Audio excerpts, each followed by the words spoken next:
મહીસાગર જિલ્લામાં ફોરેક્સ ટ્રેડિંગમાં નાણાં રોકવાના બહાને 19,21,000 રૂપિયાની છેતરપિંડીની ફરિયાદ, આરોપી પતિ પત્ની વિરુદ્ધ ફરિયાદ નોંધાતા ભારે સનસનાટી।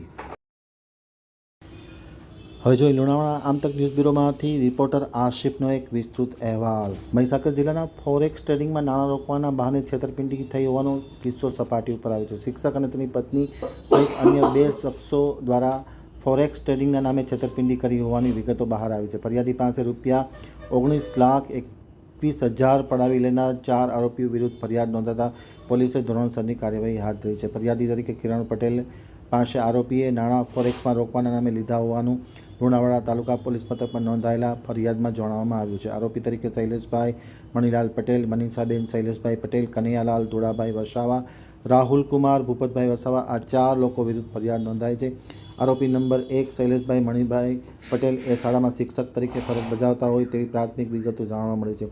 વર્ષ 2022માં પૈસા લીધા બાદ નાણાં અવારનવાર ફરિયાદીએ માંગ્યા હોવા છતાં પરત ન કરતા આખરે લુણાવાડા પોલીસ સ્ટેશનમાં ફરિયાદ નોંધાવી છે। સમય મર્યાદામાં રોકાણ પરત મળી જશે તેવો ભરોસો આપીને આ ઠગાઈ કરી છે।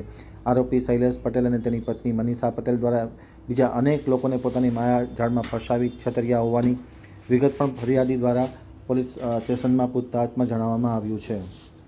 મારું નામ પટેલ કિરણકુમાર મુલજીભાઈ છે। હું અરીઠીનો રહેવાસી છું અને હું નાનો મોટો એવો ધંધો બી ધરાવું છું અને ખેતી બી કરું છું। તો આ જૂના ગોરાડાના શૈલેષભાઈ મણિભાઈ પટેલ અને મનીષાબેન શૈલેષભાઈ પટેલ અમારા ધંધા બાબતમાં હું રાજસ્થાન જતો એમાં મારા સંપર્કમાં આવેલો સાહેબ। અને ત્યાર પછી મને ફોન કરીને સાહેબ ફોરેક્સ ટ્રેડિંગ બાબતે અમને સમજણ આપતો પણ અમે ના પાડેલી સાહેબ વારે ઘડીએ 4-5 વખત।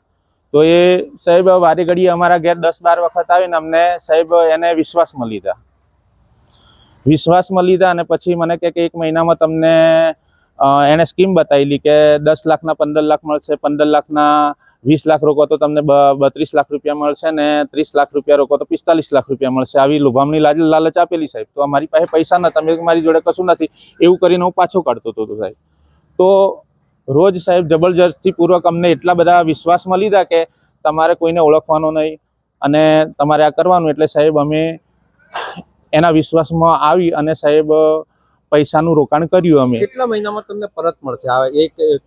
હા, 1 મહિનાની અંદર તમને 20 લાખનું સારું એવું જેટલું રોકાણ મળશે એટલું આલીશું એવી ચર્ચા કરેલી। મહિના પછી તમે માંગણી કરી તો શું કહ્યું? મહિના પછી માંગણી કરી સાહેબ તો એને મિનિમમ 15 દિવસ સુધી તો આજે આવું છું, કાલે લઈને આવું છું સવારમાં, પછી એને સાહેબ વળાંક લેવા મળ્યા કે પૈસા તો એમ કે પેલા લોકોના ખાતામાં નાખ્યા છે ને એ લોકો આપે તો હું આપું ને મેં કીધું કે જે 5 લાખ રૂપિયા રોકડા આપ્યા એ કોને આપ્યા હતા? કે મેં એ લોકોને આપી દીધા છે। પછી સાહેબ મેં પેલા લોકોને જાણ કરી કે ભાઈ આનું શું છે, મારા ટાઈમથી પૈસા આપો। તો પેલા લોકોએ એવું કીધું કે ભાઈ પૈસા તો શૈલેષે 50% એના ખાતામાં રિટર્ન લઈ લીધા છે અને બીજા કનૈયાલાલ ધુળાભાઈએ લીધા, એમ રાહુલભાઈએ નિવેદન આપ્યું અમને। કેટલા માણસો ભોગ બન્યા આવા વર્ષોમાં? આવા ભોગ બનનારની અંદર સાહેબ 8 થી 9 માણસો છે।